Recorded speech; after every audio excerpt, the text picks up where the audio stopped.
नमस्ते सम्पूर्णलाई मेरो च्यानलमा स्वागतम छ है। ह्यापी ब्लग नेपाल मेरो च्यानल। भिडियो चाहिँ स्किप नगरिकन सबै हेरिदिनु होला।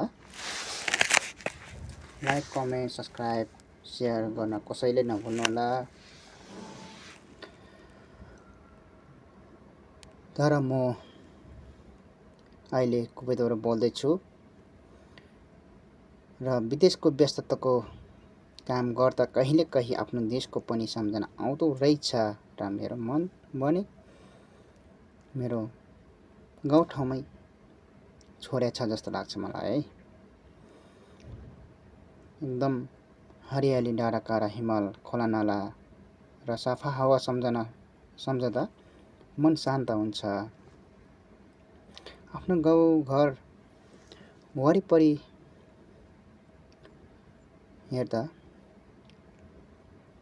सम्झिँदा विगतको कुराहरू, परिवारसँग बिताएको पल, साथीहरूसँग रमाइलो, यी सबै कुरा सम्झदा भावुक हुन्छ। नेपाल मन्दिरका घन्टी आवाज, चाडपर्वको रमझम अनि आफ्नै भाषा बोल्दा पाइने आत्मीयता विदेशमा पाइँदैन है साथीहरू। यो कुरा चाहिँ सबैले थाहा छ होला। विदेशमा बस्दा थाहा हुन्छ आफ्नो देश कति प्यारो रहेछ भनेर।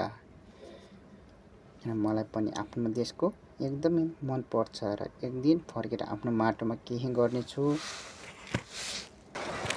वागा हुँदै किन्न जाँदै गरेको है।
हामी टुरे पनि घुम्न गइयो।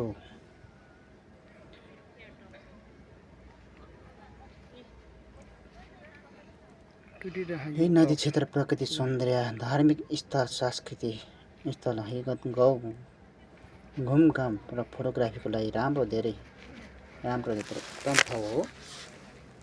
ब्लग बनाउने साथीहरूलाई पनि म भन्न चाहन्छु,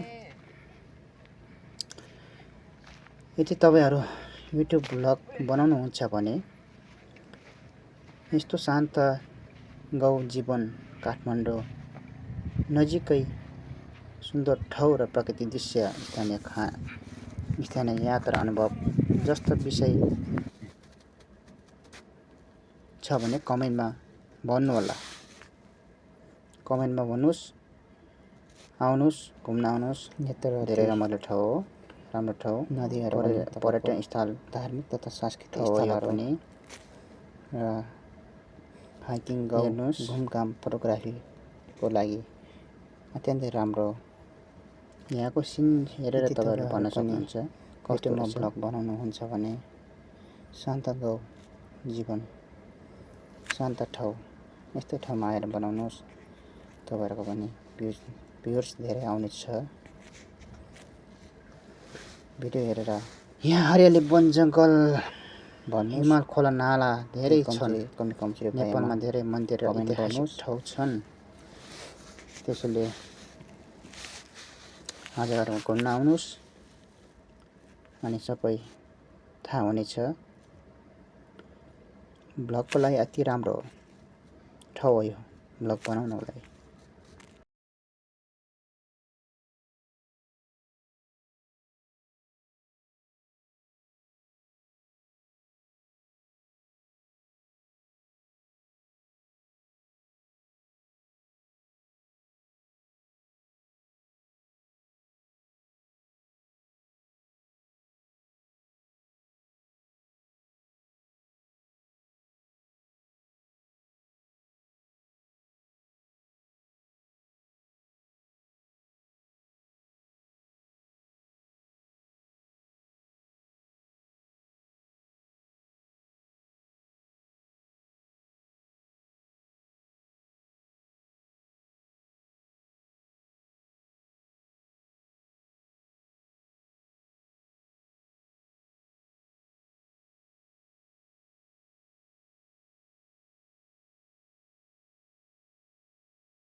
लो आज किन्दाङ भेटिने पुग्यो। माछा हेरौँ कस्तो खमखम जस्तो लाग्ने। हजुरहरू पनि खान आउनुहोस्। यस्तै मिठो माछाहरू खान पाइन्छ। यो टावर माछा हो है। हजुर लाइक कमेन्ट सब्सक्राइब गर्न कसैले नभुल्नुहोला। म नयाँ भिडियो फेरि पछि जोड्नेछु। हजुरहरूलाई हेर्दै गर्नुहोला।